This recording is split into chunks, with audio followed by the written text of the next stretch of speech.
So definitely buy a ticket, for a good cause. Appreciate all of you. Sorry about that. So y'all right there, make sure you buy tickets, get a chance to see all those amazing headliners and performers. So let's get into it.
Yes, and we say yes.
You see? Yeah.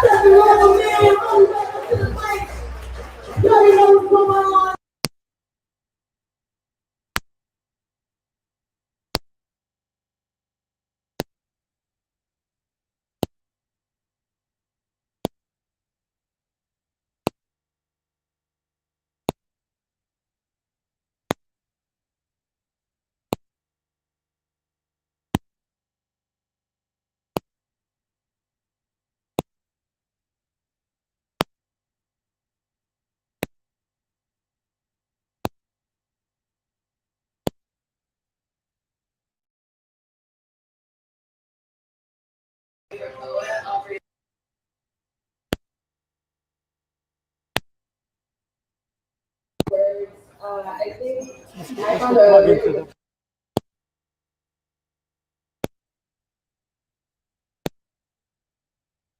lesbian, mother, warrior, and poet. And I think those are just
There's almost more.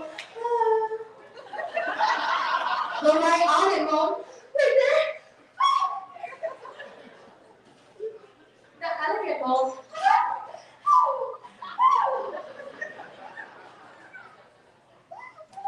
Go great slick Mom. Wow! I feel good. The wasp Mom.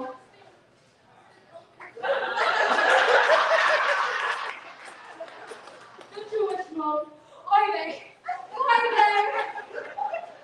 The Latina Mom. Ay, María, María, es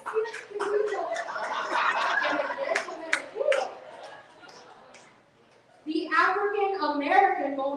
Oh, shit!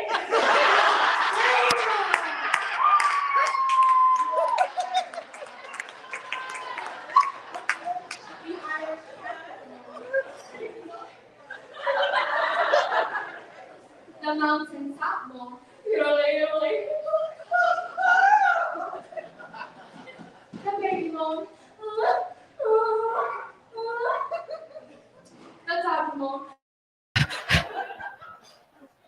The uninhibited militant bisexual Mom.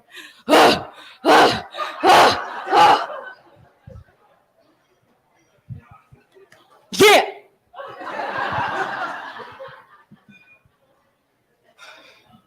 The machine gun Mom. The tortured Zen Mom. Hungry. The diva Mom. The Lady Gaga Mom. I'm on the edge of glory. The Cardi B Mom. Oh, the college Mom. I should be studying. I should really be studying.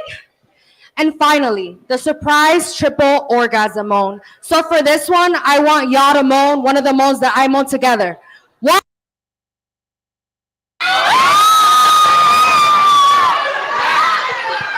Thank you.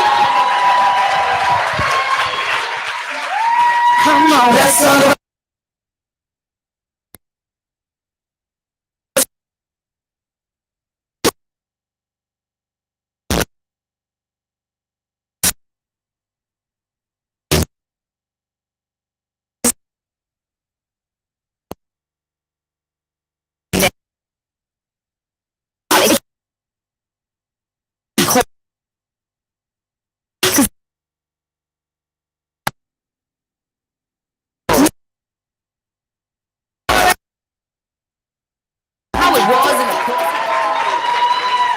Where's Crystal at? Crystal, what the fuck? That shit was actually pretty dope though. Like, yo, give it up one time for Crystal for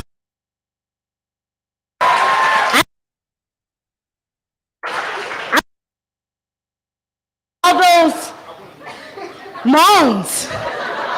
Shit. I knew it was about to get. When you said the African American, I said, hold up. What?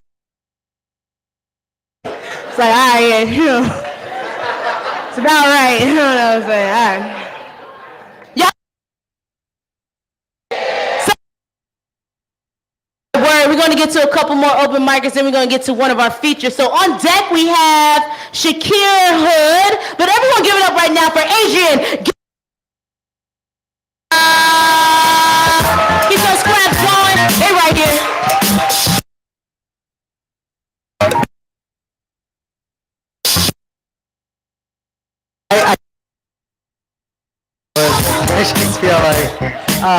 But I'm going to do 2 poems for you tonight under the 5 minutes, so I'm going to be quick. The first is actually dedicated to the victims and survivors of Pulse. I wrote this back in 2016, and when that situation and experience hurt twice as much for me, I needed to write it out in order to get through my feelings. So this one's called Mi Gente. Mi Gente. We are direct descendants from the sun, rose out of broken glass and debris from riots in New York City. Learn to celebrate our indigenous and African roots. We worship both the rain and the rainbow. Mi gente, we think with our hearts before our heads, speak with both tongue and hands, fly handshakes, gentle pats, and warm hugs. We incorporate blessings into everyday greetings and salutations, are taught to be proud of where we've come and have as much pride in who we are and choose to love.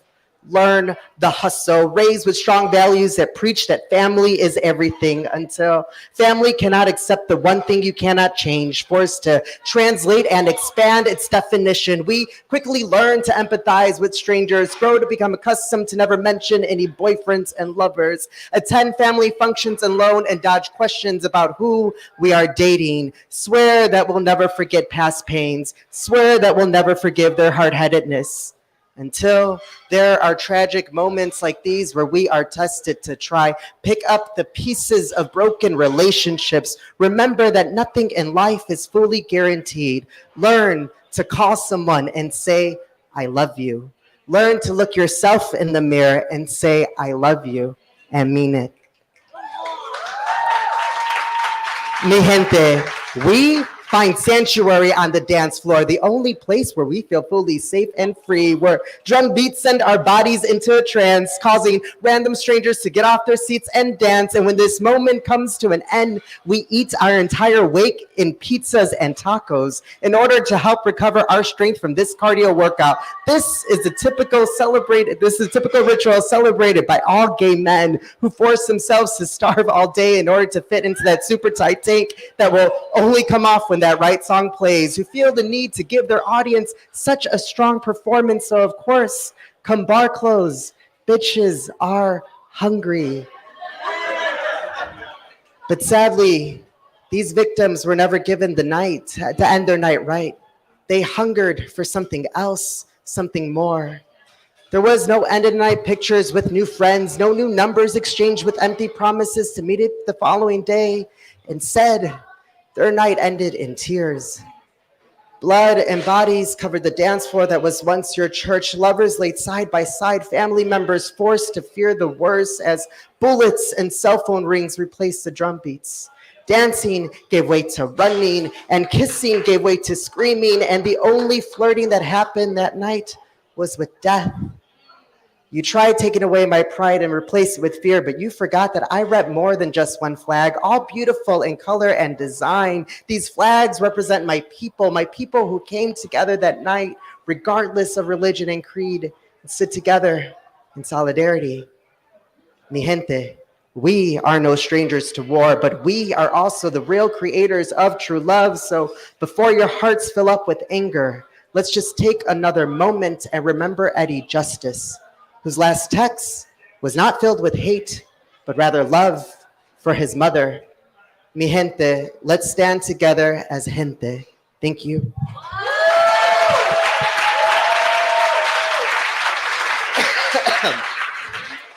Thank you. Thank you.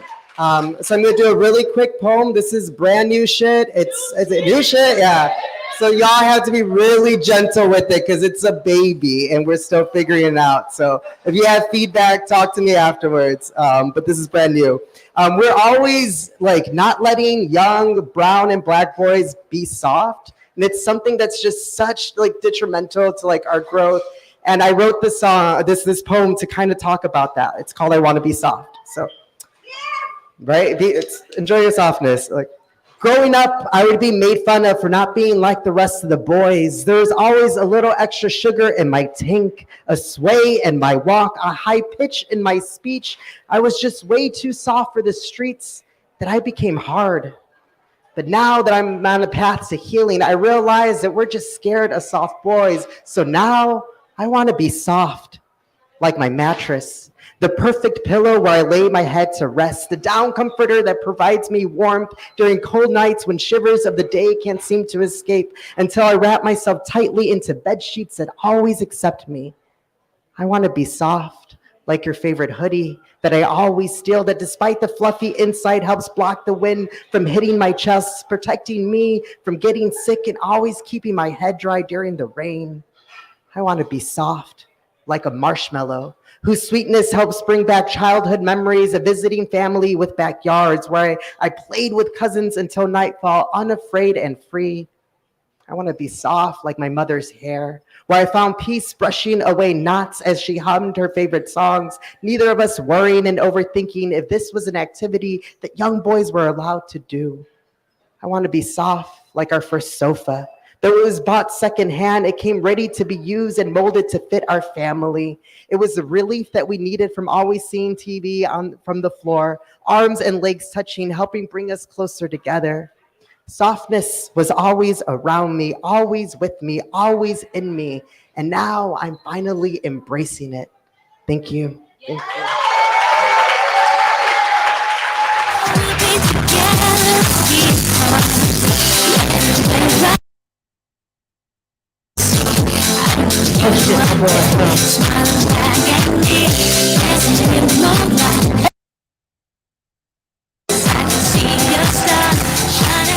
Where's Adrian? Where'd they go? Adrian, where you at? Damn it. The fuck you? Oh, they left? He went, said they went that way. I don't know what the fuck that means. All right, so listen, that was beautiful. Like, honestly, they can write their ass off. Reggie wasn't playing. Like, that was some good ass poetry right there. Like, wrote the shit out of that. And yo, I mean, Pride is a celebration and also is an honor. Like, yo, a lot of folks have dedicated their lives, have lost their lives to being alive and being themselves and being free. So I really appreciate them sharing that poem about Pulse and also sharing that poem about, you know what I'm saying, the gente. You know what I mean? Like, I just really think that's important for us to honor and celebrate, but also honor those that have, you know, shit is rough out here, y'all. You know what I'm saying? Shit is rough. And so I appreciate that. So we're going to keep the shit moving. We're going to keep it moving and grooving. I think, Reggie, you ready? All right, now we're going to get to one more open micer. We're going to get to one more open mic. We're going to get to our feature. Let me hear you say feature time. Say feature time. All right, we're going to get to one of our features after this next open micer. Our next open micer on deck, we have Asha Anthony will come after our feature. But coming up right now, everyone make some noise for Shakir.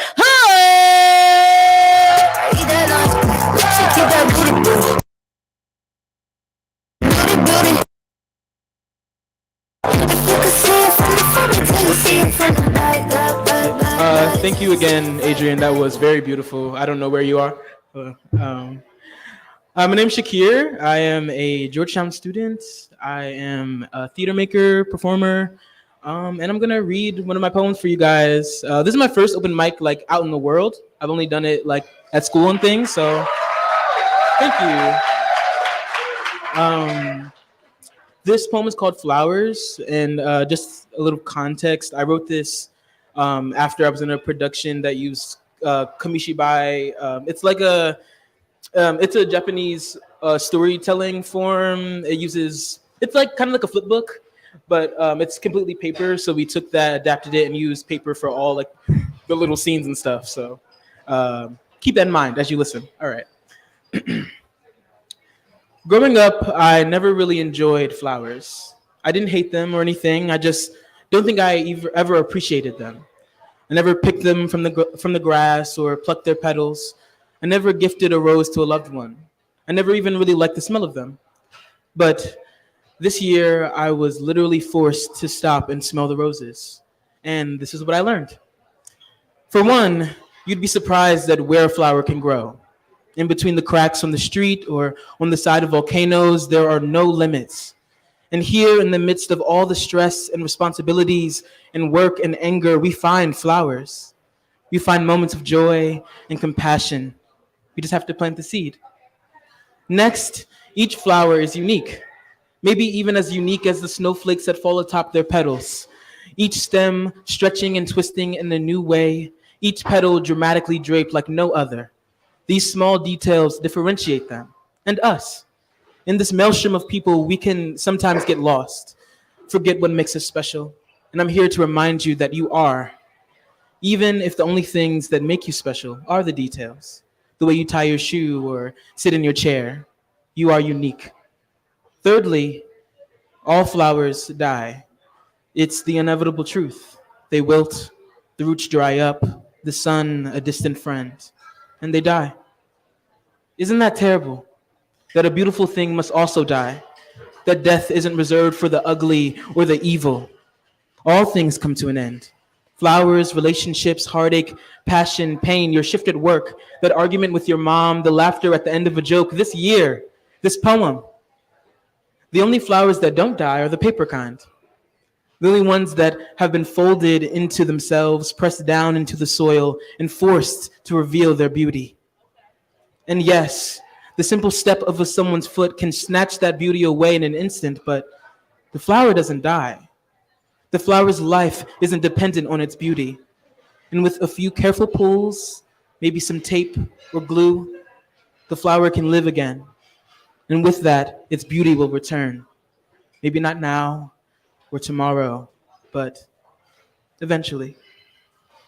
I challenge you to treat others like paper flowers. I challenge you to treat yourself like a paper flower. Because even after all the folds and stomps, you are still alive. You are still capable of beauty. And even if you don't feel that way, I challenge you to give it time, to let your flower blossom into something new in the spring. Thank you. Shit don't stay, but leave a little bit close to see. Roses really smell. You know what we're talking about, Shakira. Roses really smell like Writers in this building, yo. We got some real writers. I love it. I love it. All right, let's get to it. All right, y'all ready for your feature? Say yeah. All right, let's get to it. So, a little bit about this amazing individual. Reggie Kabiko is the first Asian and queer poet to win the New Yorican Cafe's Grand Slam. Later, taking top prizes in 1990s, they won the National Poetry Slam. He took first place in the New York's Bowery Poetry Club. His work appears on TEDx Talks, HBO Def Jam Poetry. What the fuck? NPR.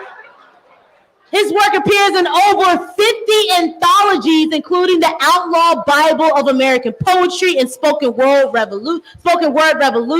He produces Capturing Fire, an international queer slam in Washington, D.C. for almost a decade. He resides here in D.C. They are a force to be reckoned with, and I'm so happy that we have the one and only Reggie Kabiko.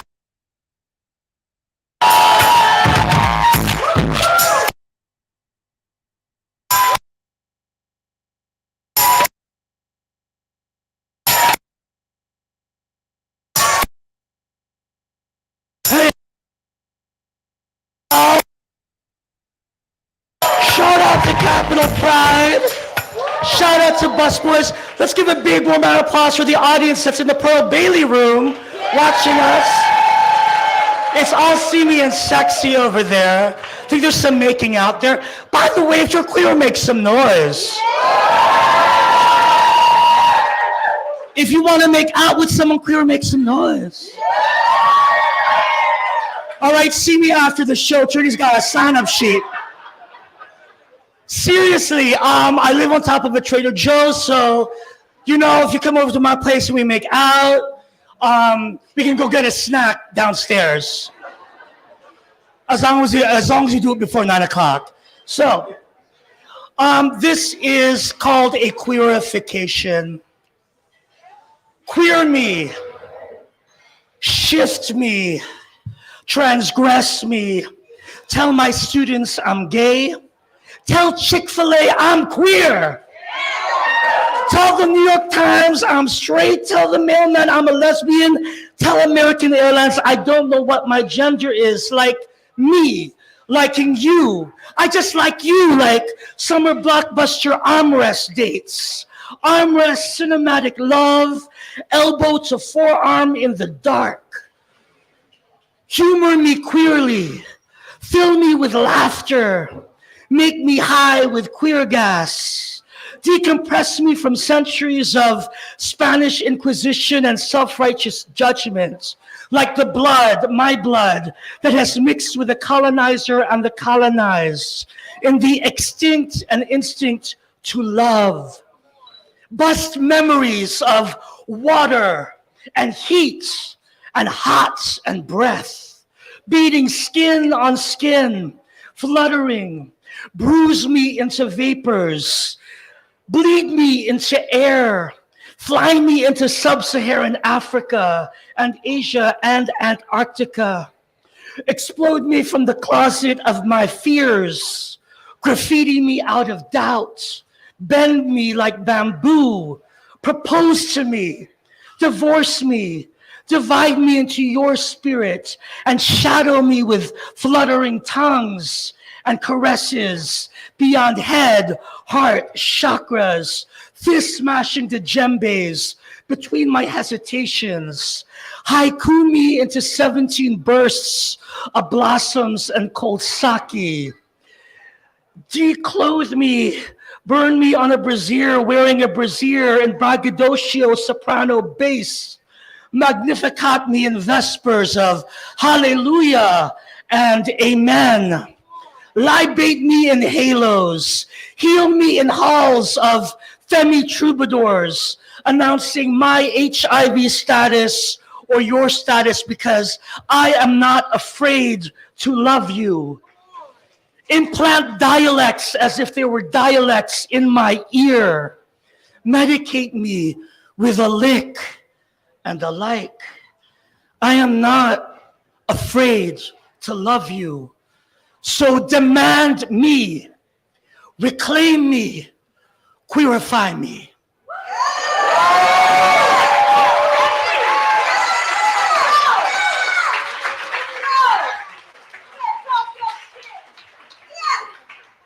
All right, it's gonna get sexy now. Ready for a little sexy time? Ooh, it is June, it is summer, it's all sexy. This is called Sometimes Sexual Healing Requires a Blindfold.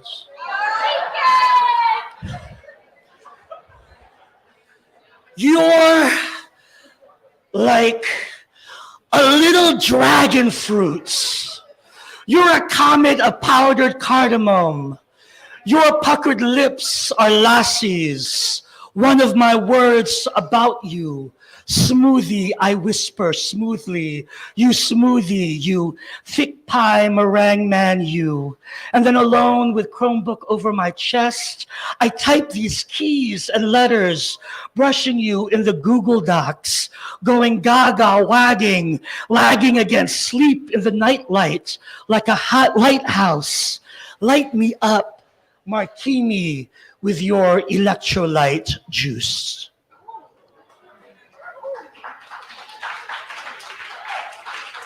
All right.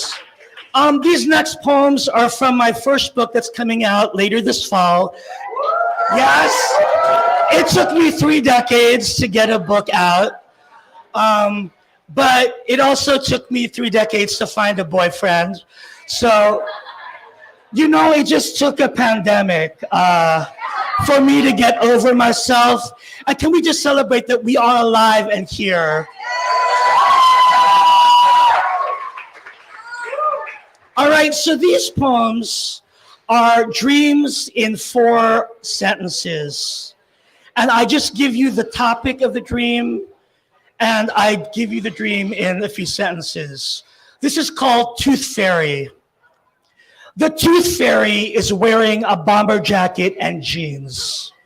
Are you gay? I ask him. No, he says, I'm a fairy. I offer to buy some teeth from him. For $1, I get a grab bag. Those are my baby teeth, I tell him. Then you can just have them, he says, and disappears.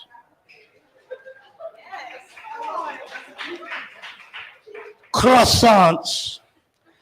I am a croissant in rehab circle with other pastries.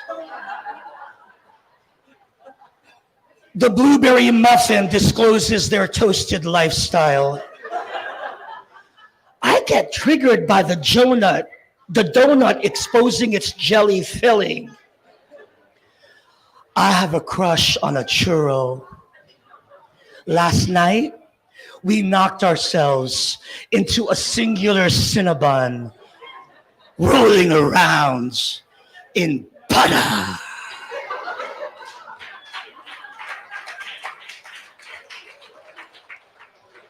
claves.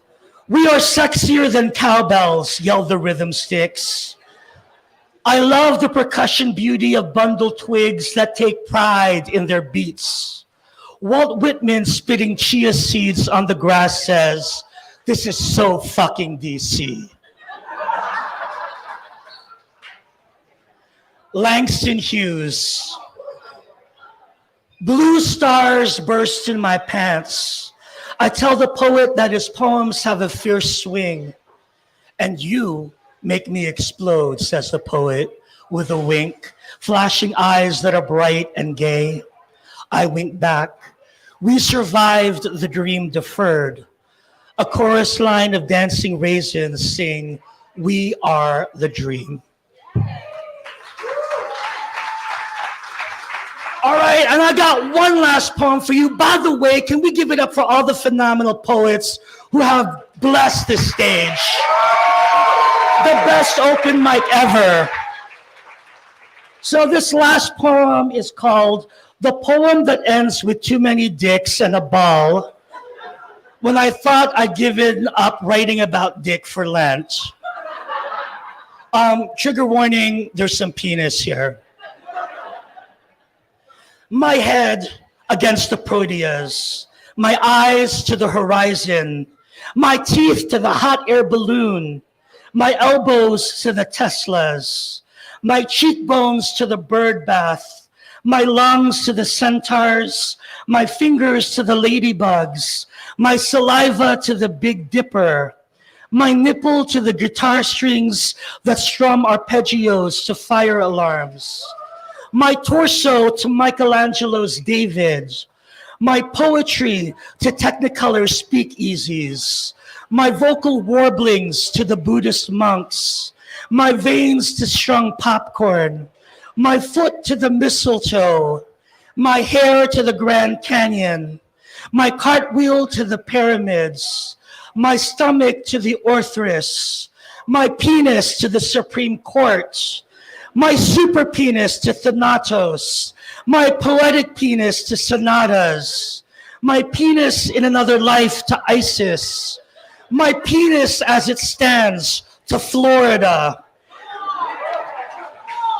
my penis as it stands to Colin Farrell, my penis as it rests on a plate of penne, patiently waiting for Alfredo, my trick penis to the vanishing point, my smart-ass penis to the chipper sundial, my pensive penis to the IRS, my musical theater penis to the Phantom of the Opera, my lazy penis to DeSantis, my penis of fortune to the whoopee cushion, my penis of positivity to the piñatas and cherry blossom chocolate cookies and mocktails and Chippendale strippers and fairy tales and cruise ships sailing past empathetic Vikings. Oh, my penis in the jaws of the moonlit lakes and the gospel shores of slick seals and sperm whales.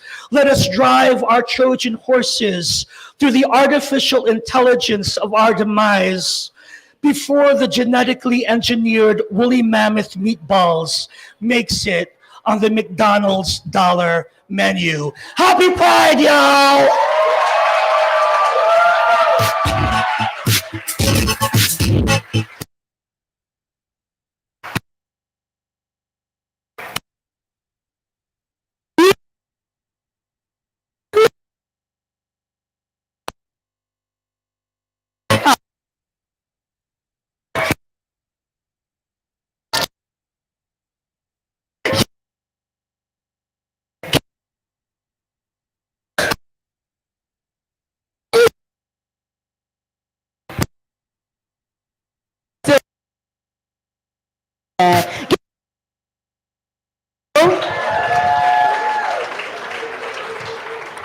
Amazing poetry. Shout out to you and your first book. Like, Reggie is a legend, if you cannot tell, in these poetry streets. So I'm so happy that they were able to come out here and share some poetry with us here on our open mic night for Pride. All right, y'all ready to keep it going?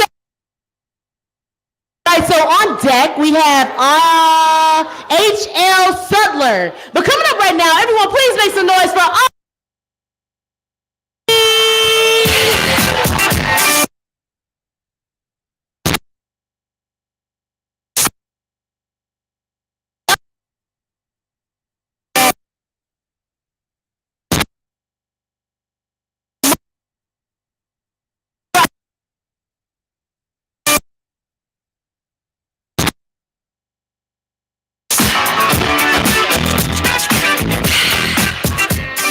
Hi everyone, I'm Asha. So this is my first DC Pride, so I'm very excited to spend the week with y'all. I do only have one poem that I wrote for tonight, so it's gonna be short and cute and quick. So the title of this poem is called All Switched Up. Code switching. To alternate between two or more languages or variety of language in conversation, more commonly known as assimilating to the language of white spaces. You got me messed up if you think I'm about to use the white man's language. What they think I'm referring to is proper English, but I think that you're tripping right now. And they finna have me tight. Listen, in this world, two things are for certain. One, everybody dies, and two, if you want to reach the top, you have to adopt the language of those already at it. And how far has that gotten me? Well, let's examine. They give me the space to be my whole self. I just adjust to the white tone. And they allow me to be black long as I leave that nigga talk at home. Sometimes you have to force yourself into a multiple personality disorder when you think changing the way you speak will make them see you as someone to take seriously, but you are seriously kidding yourself. They ingrain in us that code switching is the key to wealth, but what they don't tell is that that very key leads to a one-way door down a one-way street with a one-way sign saying only one kind of race is allowed in this space and it isn't your kind. And we struggle to be heard because though we racing against one other race in this discussion, we always be coming in third. And it's not our thoughts that we should say matter, but rather take into consideration how our actions affect the latter. So we become white caricatures playing characters in public, slowly erasing our own voices like our culture is paper thin, forgetting that our language wasn't thrown together with a dull pencil. It was beautifully crafted with an ebony pen. And on God, when I say on God or ain't or finna, or you catch me telling my homegirl she got me messed all the way up. Don't expect no translation because no white dictionary definition provide no full depiction of the wonderful creation that is us. Because being black in this country is more than what I see when I look in the mirror. It's the way I talk to my sisters and brothers, and my sisters and brothers, I'm throwing away the translation system that white programming has systematically soiled the rich soil of our history with, because I'm so tired of switching up. Code switching. To alternate between two or more languages or variety of language in conversation. I reject this expectation. Thank you.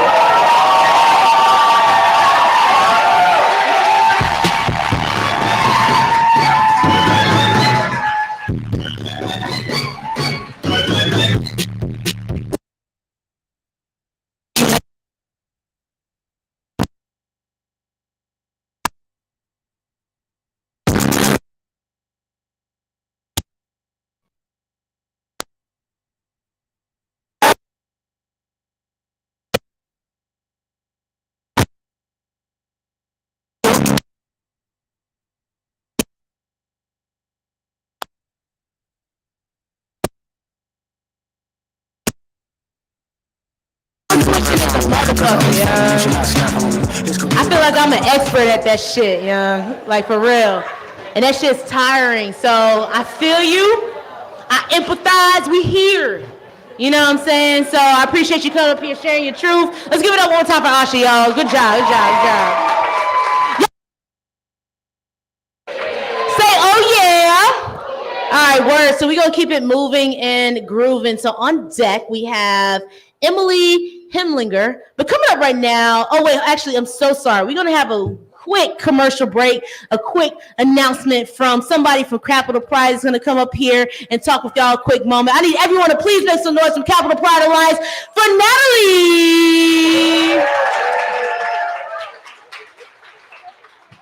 Hello, everybody. My name is Natalie Thompson, she, her pronouns, and I am the Vice President for Diversity, Equity, and Inclusion for Capital Pride Alliance, and I just want to thank you all for coming to this event this evening. I also am the co-president for Interpride, and Interpride is the organization that is the licensor for World Pride. So I want you all to get really excited about World Pride 2025 that will be right here in Washington, D.C. So please make sure you follow us on social media. Please make sure you check out our website and follow all of our events for not only this weekend, but for 2024 and to get prepared for 2025.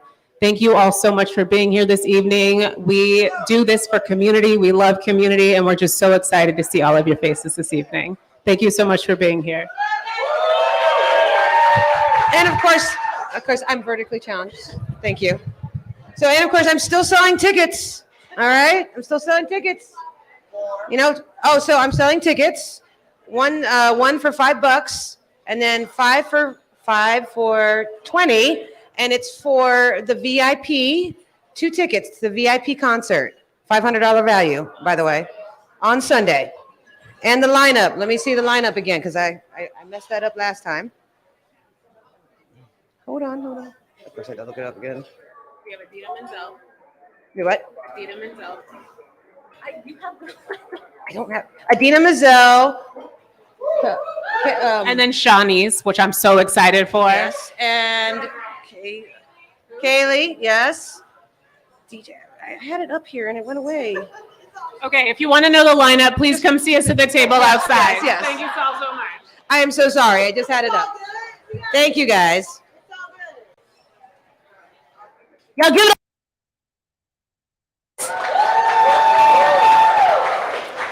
Word. Oh, is it cool? Can I share a poem with y'all? Is that cool?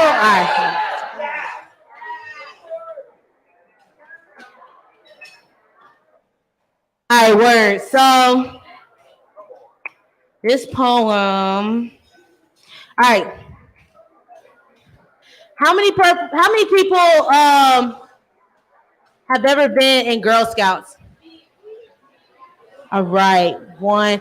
Again, 5. Okay, this poem is not gonna go over well, but we gonna work with it. All right, we gonna make it work. All right. So, I grew up in Girl Scouts, and a lot of the poetry that I write, I unfortunately lost both my parents in the last 7 years, and so a lot of the poetry I write is in reflection of memory. I'm learning a lot of lessons through memory. And so this poem kind of, I don't know, it's other poets out here might be able to relate to it, or just artists in general. Like, you ever written that poem or painted that piece of art where you're just like, it's not done. I need to finish it. I need to get back to it. But sometimes, like, I like to look at art as like a capsule of your life, right? Like, sometimes it's just a snapshot of what you're going through in that moment. It took me a long time as an artist to finally like get to that point where I'm like, oh, this poem's done because that was charity in this moment. And so I need to kind of respect that and leave that for what it is. So this is like a poem that kind of reflects me finally getting to a place. And all right, well, let's just get into it. All right. So the title of this poem is Cookies. Not those cookies, but cookies. Let's just get into it. I'm talking too much. All right. Girl Scouts taught me a lot. I learned how to be a team player, self-efficient, a leader. I was well decorated with badges, learned how to tie a knot so sturdy so no one could pull the strings of my heart. But what I love the most about Girl Scouts, the most, were the cookies. When me and my sister used to eat Girl Scout cookies, it was like a sport. We would race to see who could eat as many do-si-dos until there was only one left. and we would each grip the side of the cookies and try to break it down the middle. And it was just understood that whoever got the biggest piece just lucked out. The universe worked in their favor of cookie fractions. The cookie gods blessed their fingers, and it was what it was. No love lost. No matter how hard we tried to apply just the right amount of pressure to create somewhat of an even split, the cookie just never broke even. Someone was always left with a little more than the other, and ain't that just like life? Shit just ain't fair, and I ain't much of a sharer. Call it my Scorpio ways, but for some reason, as I grew older, life became more about earning degrees instead of earning badges. I could not rationalize this is what it is concept. I could not rationalize this is what it is attitude. When I found the girl, I was willing to give my all, myself, my entire cookie, including the crumbs. And we split, we broke, and it hurt. And it left me with a little more baggage to swallow into a stomach full of trauma and regret. I get stomach aches trying to digest it, or maybe wash it down with a little bit of milk or liquor or whatever distraction. I could not rationalize this is what it is attitude when my world that was once so small, so secure, so filled with so much love from both of my parents all of a sudden became so big, so open, so ugly. Once both of their lives departed in my 20s, before I walked down the aisle, before I birthed my firstborn, before I purchased my first house, before I was handed degrees, like milestones and shit, and because you see, sometimes a cookie, it don't break. You're just giving it, and you'll have no option. Life force feeds you cookies you don't even like. Like, I don't even really fuck with macadamia nuts. Or they'll serve it to you undercooked, overcooked, molded, burned, and you have no choice but to chew it, swallow it all, and let it sit, and it'll tie a stomach in your, and it will tie a knot in your stomach so sturdy, so strong that it will tear the strings of your stone cold heart. And now I stare into the eyes of the innocent child I used to be. Eyes swelled with hope, a smile that has not been erased from loss, an empty canvas of a soul waiting for the world to brush it with its strokes. And what stands before this child is a woman who's a team player, self-efficient, a leader, well-decorated with accolades, who's broken into 1,000 crumbs.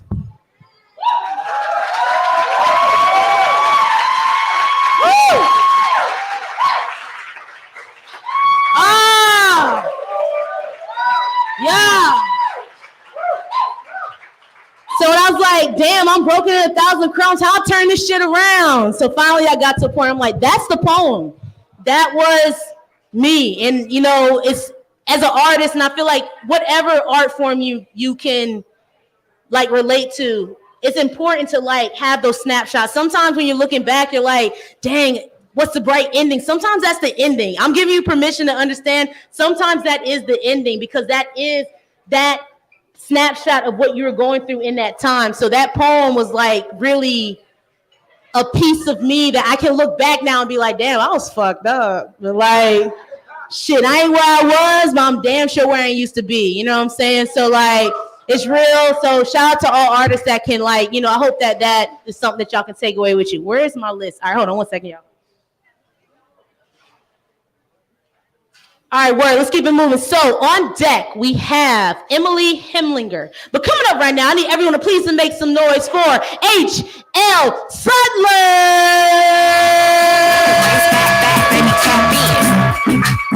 Yeah.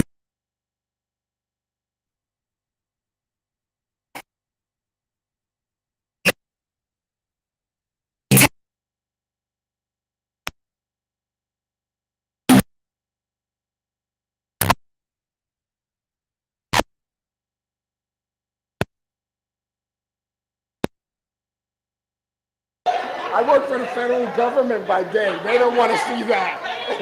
They don't want to see that. We want to see that. You want to see that?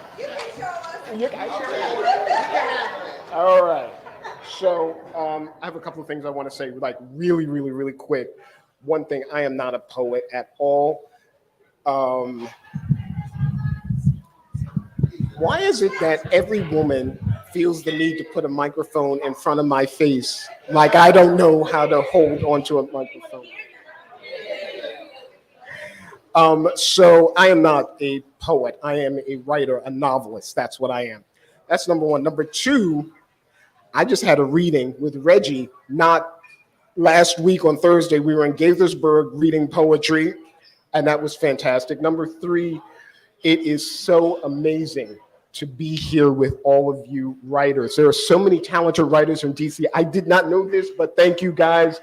Thank you, Busboys and Poets. Thank you, Capital Pride Alliance, for creating a space for us writers. Thank you, God. We are wizards, we are witches, we are town criers, we are gods, we are writers. I have something for you. Oh my God. So if anybody is old enough to remember Rent, there's a song in Rent that says, "Today for you, tomorrow for me." So I have 2 poems I want to read for you. One I want to read, one I want to recite. One I wrote the day of the inauguration, and that is called "The Act of Breathing." And the other poem I want to recite to you is my favorite poem on earth, which I think is appropriate for Pride Month. It is a love poem. So let's do the inferior poem first. Mine. The Act of Breathing. When first we wake, we consciously experience the act of breathing. That first deep inhale through the mouth, through the nostrils. We open our eyes and our eyes are opened.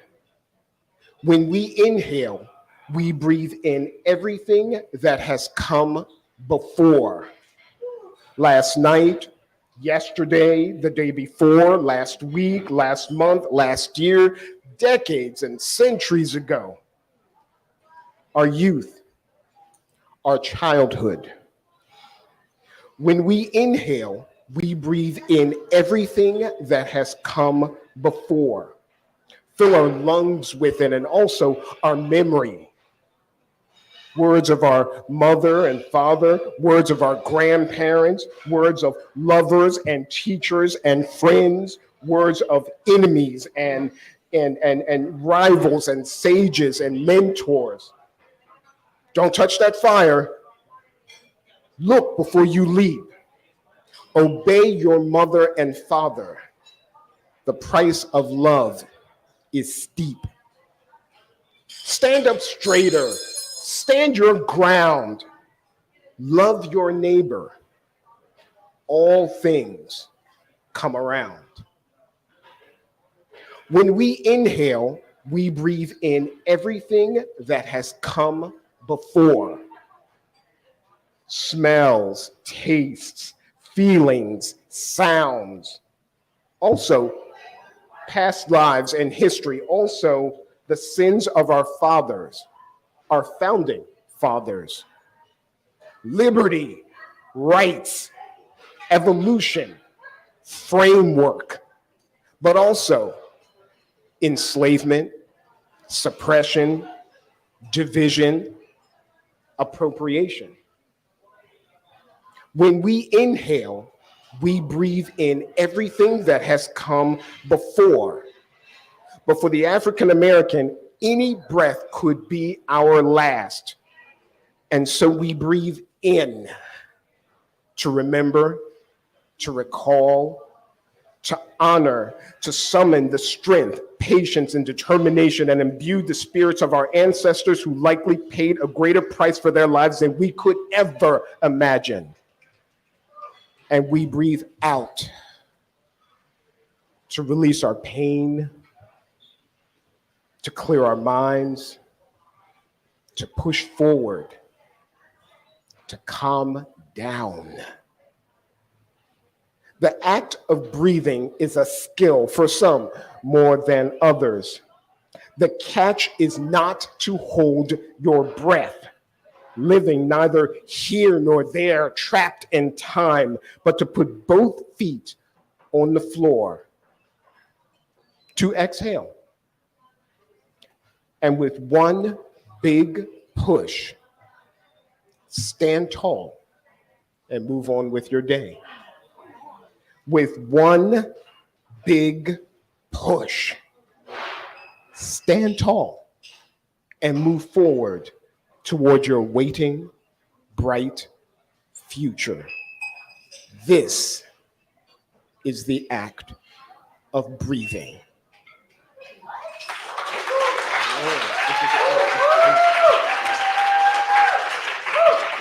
All right. So there are lovers in this room. There are would-be lovers in this room. There are people who have loved. And so I want to recite to you my favorite poem on earth by Pablo Neruda, who is a late Chilean poet. And it is called If You Forget Me. I want you to know one thing. You know how this is. If I touch near the fire the impalpable ash or the wrinkled body of the log, everything carries me to you, as though everything that exists, aromas, light, metals, are those little boats of yours that sail away to that isle of mine. Well, no. If little by little you stop loving me, I shall stop loving you, little by little. If suddenly you forget me, do not look for me, for I will already have forgotten you. If you think it long and mad, the wind, the banners that passes through my life, and you decide to leave me on the shore of the heart where I have roots, on that day I shall lift my arms and my roots shall seek another land. But if each day a flower climbs to your lips to seek me, if each day you feel that you are destined for me, all I know, all I own, in me, all that fire is repeated. In me, nothing is extinguished or forgotten. My love feeds on your love, beloved. And as long as you live, it will always be in your arms without ever leaving mine.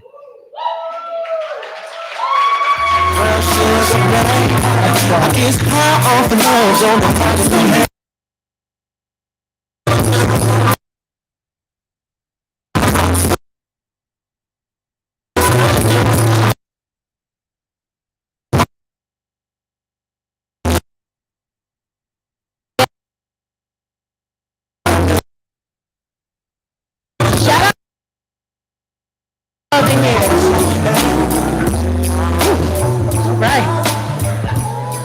Let me ask that again. Maybe I didn't hear it right. How many of y'all love make some noise? All right, how many of y'all not in love make some noise? How many of y'all like in an awkward stage? Make some noise. Okay, that's respectable. Anybody watching it's my shit. The Ultimatum Queer Love.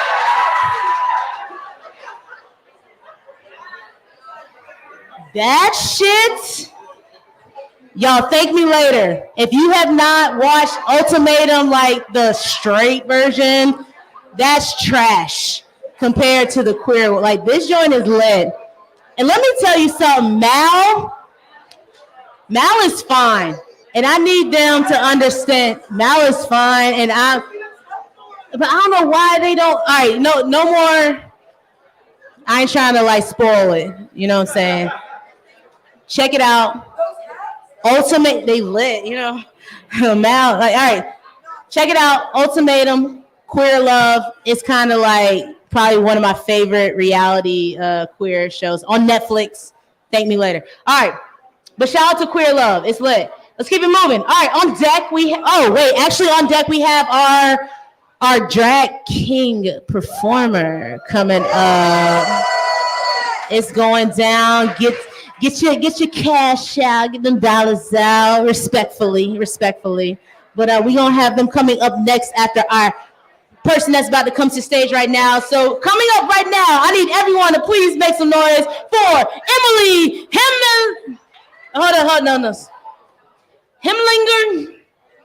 Himlinger, right?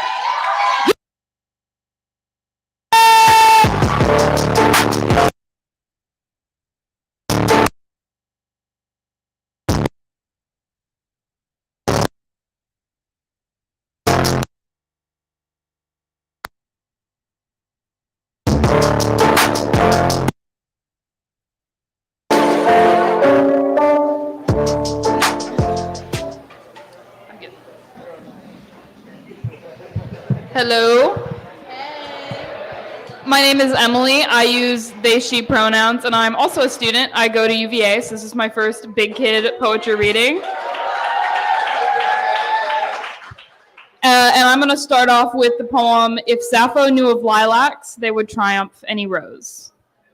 I want to plant lilacs with you, my love, to watch them grow together in the spring. I want to breathe in the scent of them when I kiss you in the morning, to cut the early blossoms so you can wake up to the smell of bloom and coffee grounds. You told me once that you collected the meanings of flowers like how others collect stones, names and meanings hiding under your fingertips and tongue until I kiss you and pull them out. You told me lilacs meant love and apology, but I tasted worship on your lips, and it took me until all I knew was that lilacs on the rough kitchen table meant from every care you could release me, that each sprig I tuck in your hair is a promise lasting until those flowers have fallen off of the stem, that the scent drifting in our bedroom window when we make love is a memory I want to breathe in sensuously whenever we dare to be apart, to think of soft mornings with you. A kitchen full of breakfast and flowers holding hands while each love language speaks fluently across a table stained in sunrise as we learn the scent of mutual devotion. My love, I want to plant lilacs with you.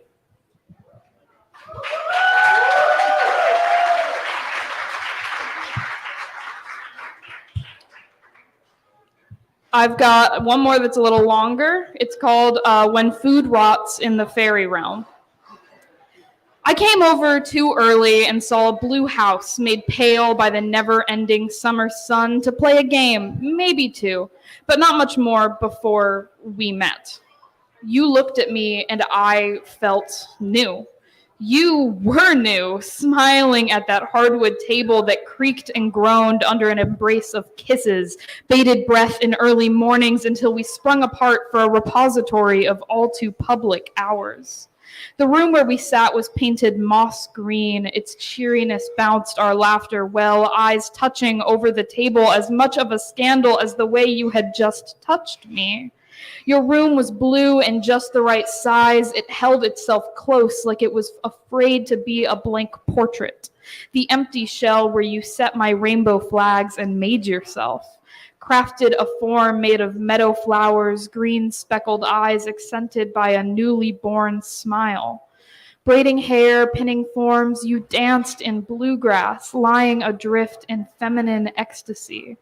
My hands hovered above you, our warmth colliding where skin could not dare touch, a place far too delicate for the intimacy of contact. You were beautiful there, spread out before me like a fairy feast to be admired but never taken, never licked until dripping in honeyed sweetness, never swallowed with thanks upon eyes and lips, yet lest I be kept by them. Those otherworldly beings of transformation that would ensnare a hapless victim into their realm of eternity. No, I went willingly into a nest of silken sheets and knew I belonged there between a young lover's knees until morning. You strung my fairy lights there above your bed so I could see them every day and smile. Are they still strung there, my no longer love? Gone when the blue walls went off-white before the last time I came over, when the mold became a problem. A house filled to the brim with hostile life, your laughter green wall turning far too many shades of rot, like the speckles of a day-old bruise festering on a body refusing to speak of it. Our table tipped precariously in the center, infected just the same as us. How unfortunate then that our final goodbye could not be against that hardwood plane, practicing passion one more time. Our dance of lifted hands interrupted forever and a feast finished soundly. The breathy whispers when our body met each other will never match the silence festering when they left. Thank you. I hope that you're The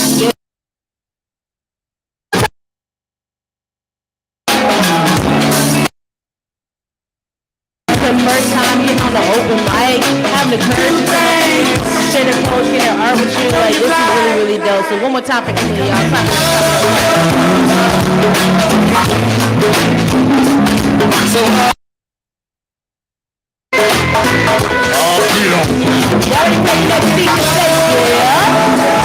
All right, so let me tell you a little bit about this amazing individual, Pretty Ricky, also known as DC's daddy. Is a producer of Pretty Boy Drag, an award-winning BIPOC-centered drag king production based in Washington, D.C. Performing as a drag king since 2013, Pretty Ricky is also a host for various events, including burlesque and comedy, and occasionally DJ'd under the name DJ Scripts, pronounced as yes, Scripts. Yep, got it. So listen, I know Ricky like when they first started, and just to see how their drag troupe has like honestly grown, not just nationally, internationally. I know some folks that started with them. They're now in Africa, like doing drag shows and shit. Like their reach is pretty wide. And so I'm so happy when I asked them to come here and perform for y'all tonight that they're like, yeah, what's up? What's good? Let's get it popping. So without further ado, I want everyone to start clapping it up right now. Start making some noise for the one and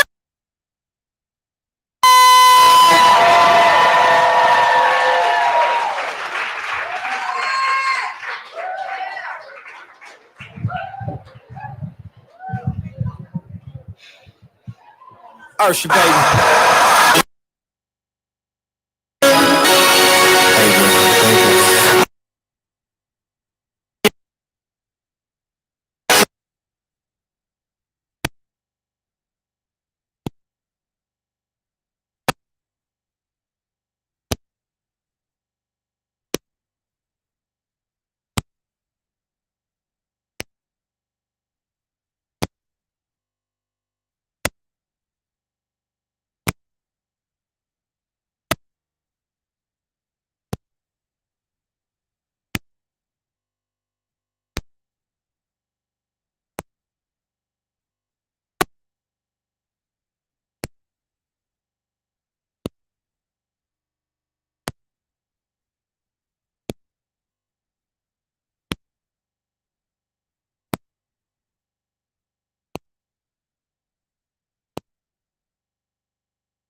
hear shit.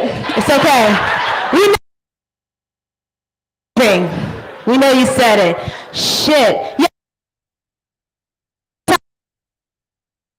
Yeah. Back and out their website, check out what they got going on. They got some of the sexiest kings in the building, you know what I'm saying? So they are definitely something that you want to keep up with if you enjoyed that. Let's keep it moving and grooving. On deck, we have Anna Jinkerson, the Aiden Carver!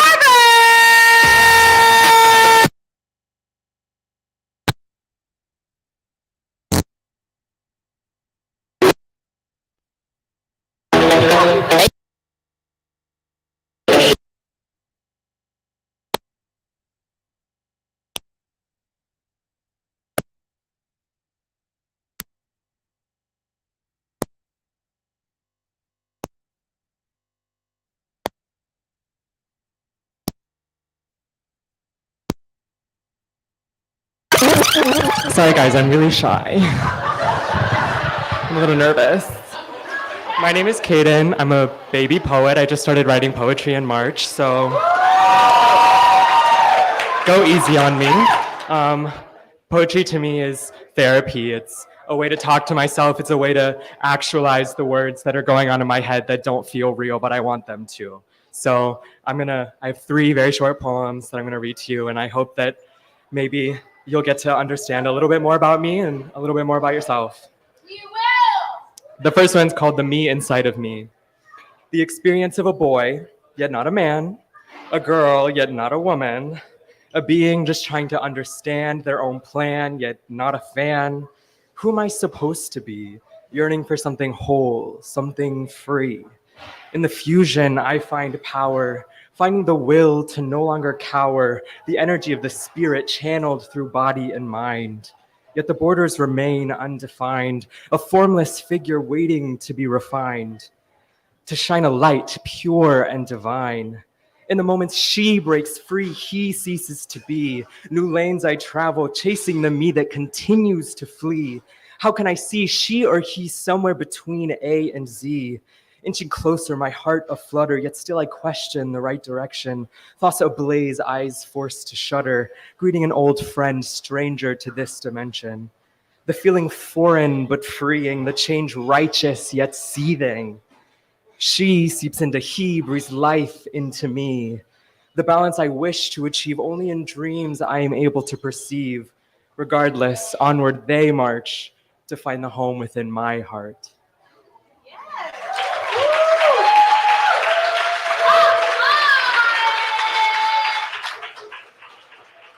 This next poem is called Oasis.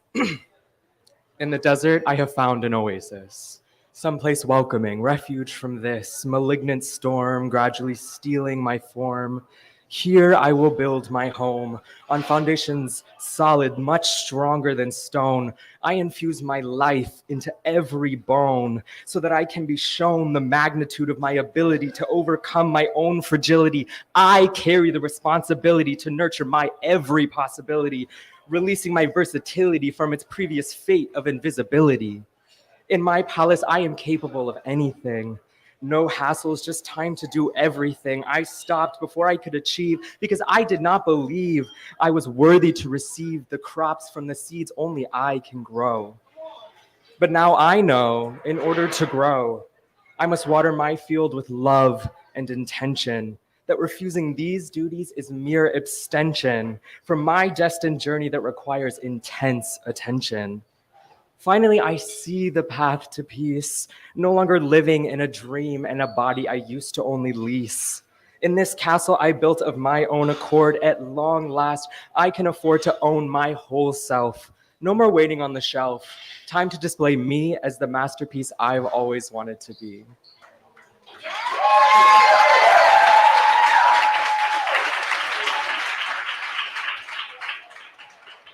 And I'm really excited about this next poem. I have a challenge for you in it towards the end, or a dare, I should say.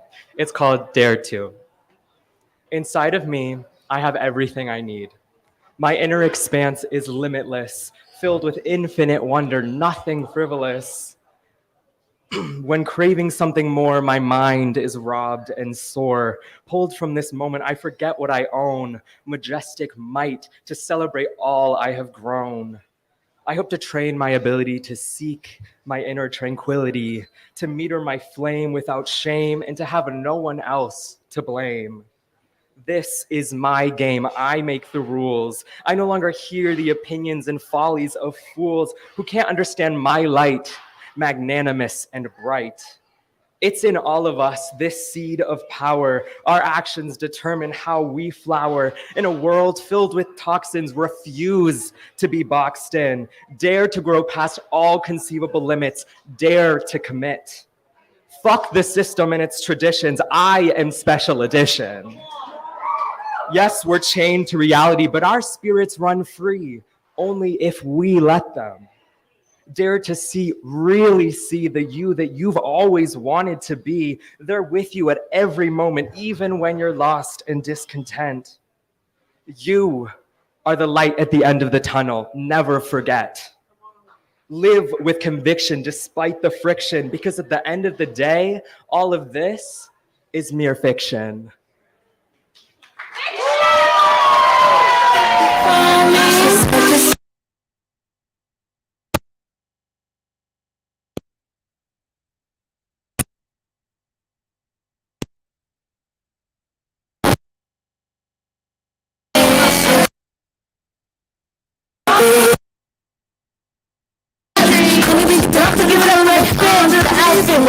Fire, yo. The shit was lit. All right, let's keep it moving. On deck, we have Stephanie Stephanie. On deck, we got Stephanie. But come on right now, everyone, please make some noise for Anna.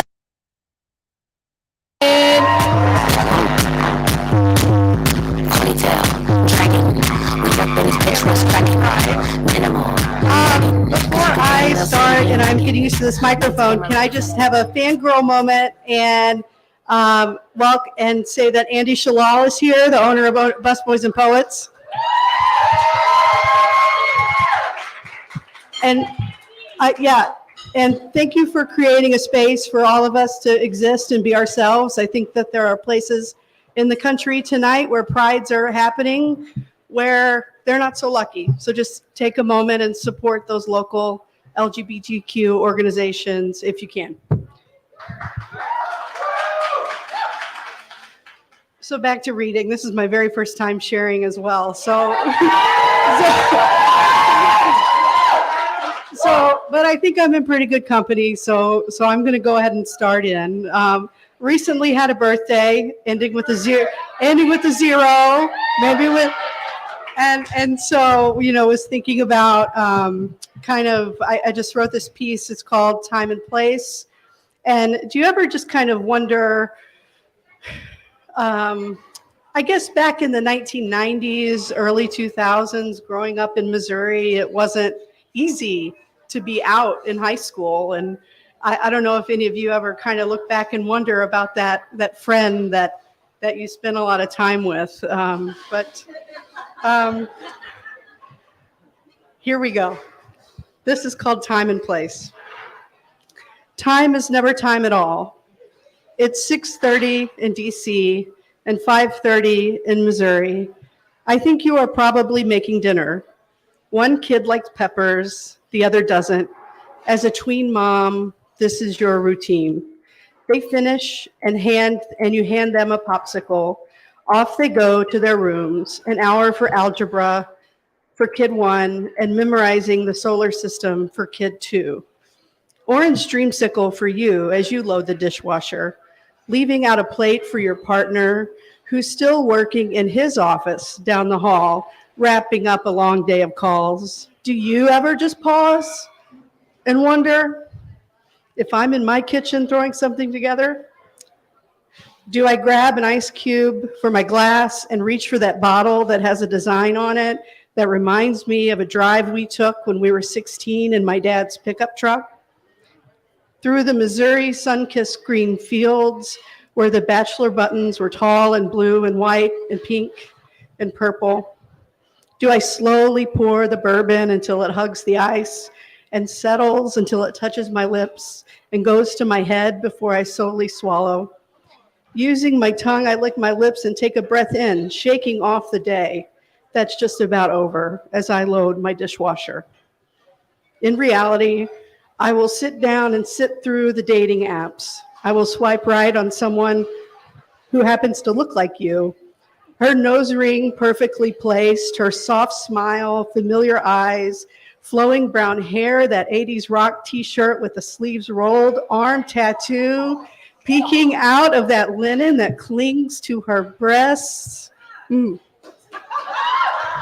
I digress. If I'm lucky, she swipes right as well. And we end up splitting a bottle of wine at a bar near Eastern Market. By glass 2, I realize that these feelings are almost the same, and I go back to that summer of 1999 after our drive when we were in the basement of your mom's house listening to Smashing Pumpkins, the Smashing Pumpkins album for the first time. It started raining, you were glowing. I loved being in the midst of our music, but didn't know what it was called or how to express that I wanted to disappear into your oversized hoodie. If I only knew how to express what I was feeling. If only I knew how to express what I was feeling. I get the check at the bar and I slowly start coming back to the present as my date nudges me and looks into my eyes. Melancholy and infinite sadness starts to play in this dark basement bar. The 90s are in again, after all. My eyes fixed on my date as she reaches for her hand. She asks, as it starts to rain, what was your favorite band in high school?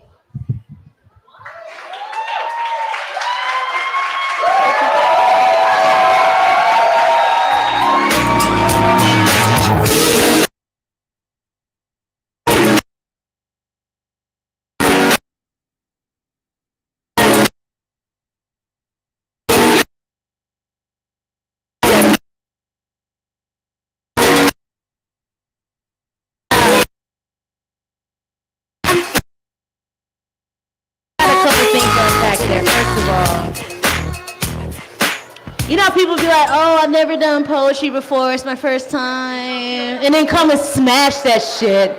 So let's give it up for their first time and come up here. Like, that was so dope. I hope you know that was so dope.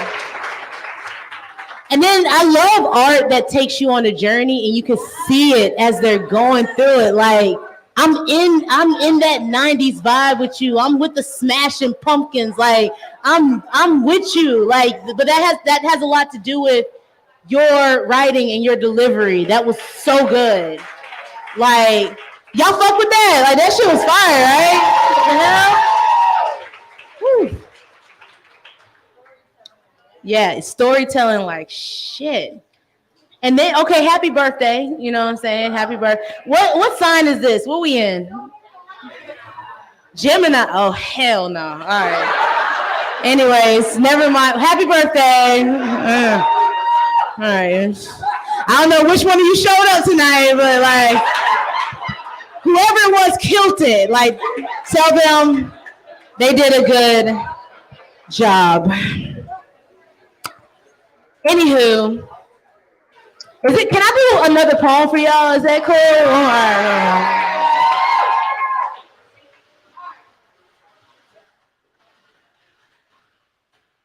So this one's kind of new shit. Kind of new shit. Okay, yeah. All right. So this poem's actually dedicated to my father. God, what the fuck is this called? Oh yeah. Okay. Okay. Yeah. Here you go. Yeah. All right. We got it. So yeah, this poem's dedicated to my father. So me and my father are both Scorpios. Any Scorpios in the building? Yes. Make some noise. People hate us. Like, make noise. Yes, it's okay. It's okay. So we're both Scorpios. So as you can know, we bump heads a lot. Like, a lot. But my dad was like the one person in my life that no matter what, no matter like how combative we could get with each other, I always knew like his love was so firm and so strong. And I do a lot of work in DEI, and so a lot of part of my journey is unpacking my own privileges. Like there's a lot of oppressed privileges that I deal with, but there's a lot of oppressed identities that I deal with, but there's also a lot of privileges that are part of my identity that I need to like fucking like be like, yo, yeah, shit's fucked up, but you had this good over here type thing, you know what I'm saying? And so talking with a lot of my friends from the queer community, I have been able to come to terms with a lot of things that I thought was like really, really fucked up. But like, honestly, I was really privileged in a lot of ways. So I'll let the poem speak for itself. I ain't gonna talk too much about it. But this poem is called, it's my coming out story to my dad. It's called He Asked Again.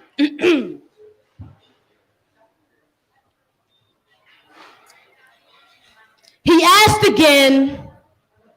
It was the 1,000th, gamillion, gajillionth, quintillion, billionth time he would ask. And normally, he just stares at me for a minute, as if he was trying to look through me and peel back the layers of my soul. But we're all well-armored, thick-skinned Scorpios. He knows all too well and too familiar with the shell of mystery that I hold. It would then be another gesture, possibly to lighten the tone or ease the tension, something like turning the TV down or lowering the radio station. This time, it was slowly pulling the car over and gently shutting the engine off. I still had my practice uniform on from soccer, sweaty body of blades of grass, mud muddled and meshed in my melanin skin. I was ready to get home and be showered with water and love, but I already knew it was coming. He sucked in a deep breath, inhaling curiosity, exhaling what he already knew the answer to, what he already knew, what he already saw by the way that I had guy friends. It was absolutely okay with the tomboy stereotype, how my gaze and admiration for people who looked like me with body like mine lingered a second or two too long, or how I stopped having boyfriends after prom in high school and started having new girl best friends and friendships that ended every 2 years or sometimes overlapping. You know, hey, we all got a past and shit, you know. He saw how I would argue with my mother about why I should be able to wear sneakers and basketball shorts to church. I'm only going to hit the court after praising a God you say doesn't accept me anyways. Here it comes. Now, baby, I know I said this is the last time, but this is the last time. I promise. I'm going to ask you this, so like, yeah. And he says this with the same nervousness, as if this was the first time he asked, you know, like forever. And yeah, you know, like, you know, I love you either way. But yeah. Is you a lesbian?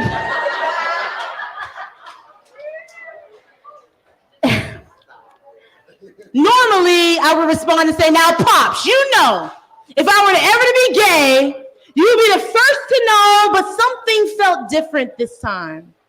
I took a long look at my dad. The creases in his forehead reflected the extent of his concern, but also the gentle reminder of his seasoned age. His salt and pepper hair made me feel a sense of urgency in my gut that never felt so prominent before me. Why was I running anyways? When I knew what his reaction would be, when I knew what it would be because of the way he bought me Jordans against my mother's will. Not only were they expensive as fuck, but they were too masculine for my Southern Belle taste. The way he never questioned my questionable best friends that I brought around for sleepovers or girls' night out. The way he pushed me to play sports, even when his friends would say, you know, Them sports, them from them Bulldykes, you know what I'm saying? Now, come on, Vince, you don't want your girl, you want your daughter to be munching on carpet now, do you? Now, come on, you don't want to raise a lesbian. Why can't she do cheer or dance the way you would introduce me to your friends or his colleagues, all while rocking my snapback, polos, baggy pants, Air Forces, the way he would still puff up his chest and say, "This is my amazing daughter. This is my pride and joy."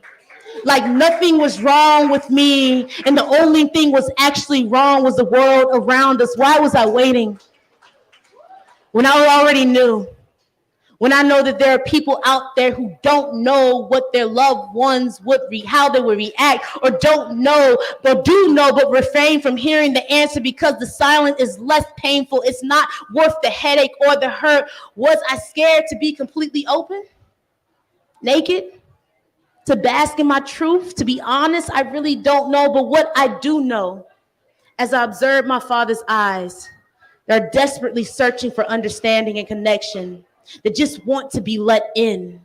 That I don't want him to leave this earth not knowing one of the most important parts of me. All right, Pops. Yeah, you guessed it. I'm gay.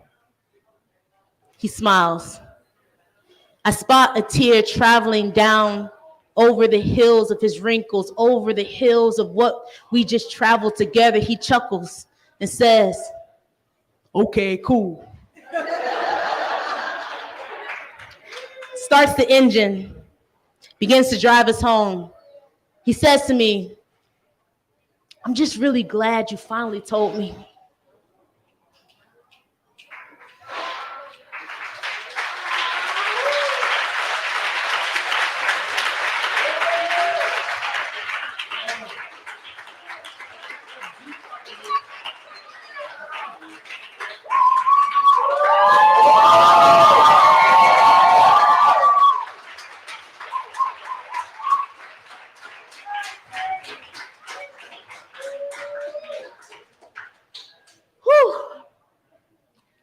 He says to me, "I'm really glad you just finally told me." I responded. He responded, "Yeah, me too, Pops. Me too."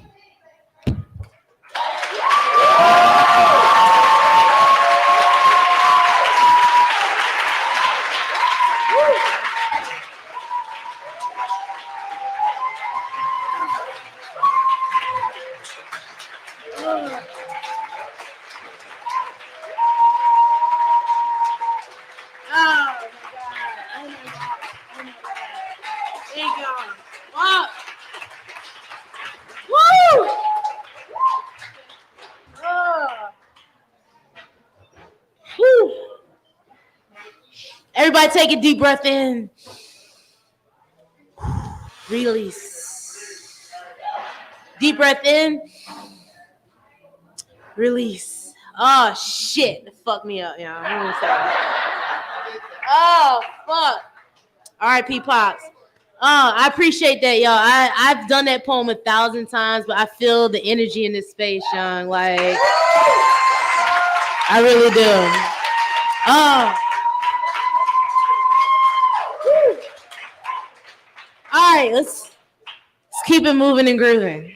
All right, cool. On deck we have Vin. But coming up right now, I need everyone to make some noise for Stephanie McLeod. Yes.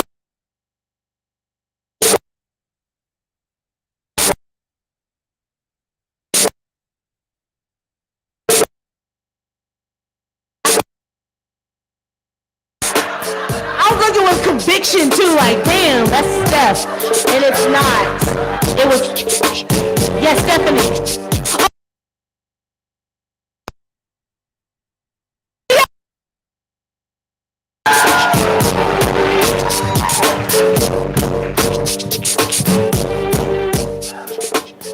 Hello.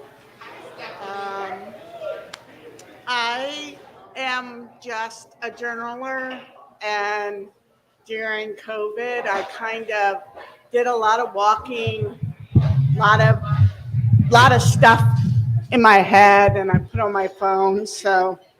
Um, so during COVID, I went deaf.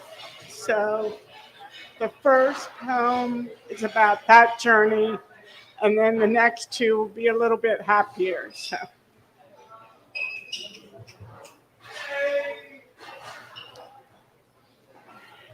It's a lonely road I'm heading down. The nights are long and cold and lonely. Me on my own with no one to talk to. The days seem endless with nothing much to do except just pushing through the pain and the silence. It's a waiting game of endless silence. Before it was peaceful, now it's on demand without a choice. Trying to be patient, but patience isn't my strong suit. How will I make it through? It's just a waiting game, an endless sea of silence. I'll meet you there on the other side where spring sounds await.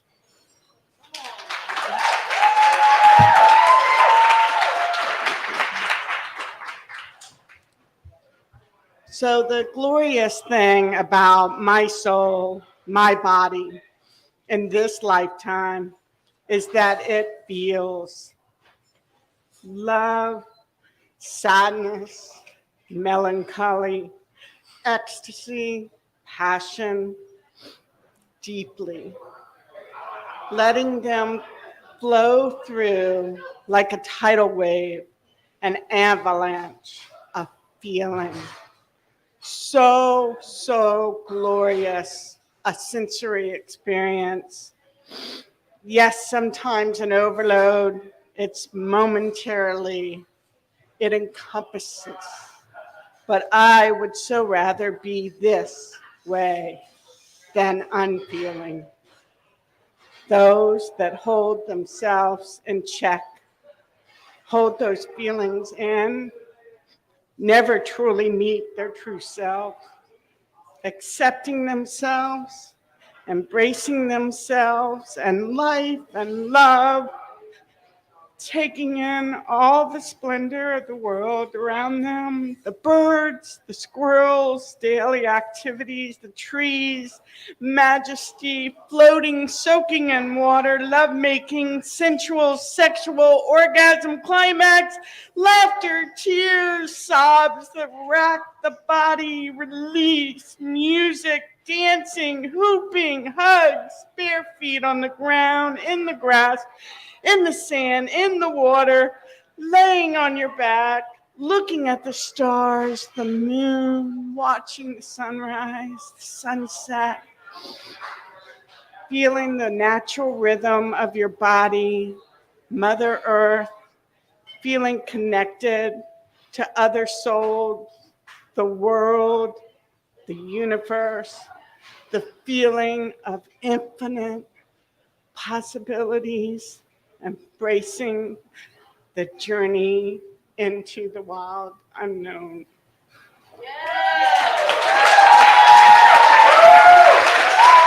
And my last, thank you. Eyes shining like the sun through a stained glass window, like a beacon shining through dark clouds on a stormy night. Your siren song beckons, calling with urgency, pounding, drumming beat. My hips sway and twist and shake and grind, legs bending, kicking, feet tapping, sliding, circling, turning, twirling, spinning, gliding, swaying. I hear you, feel you. Let me breathe you in, delicious dancing delight. Let me tantalize your skin, ignite your fire within. Feel my breath, lips, tongue, fingers. Let me devour your lusciousness. Unleash yourself. Release it. Release all that tension. Let it out. Let yourself go. It feels so good, doesn't it?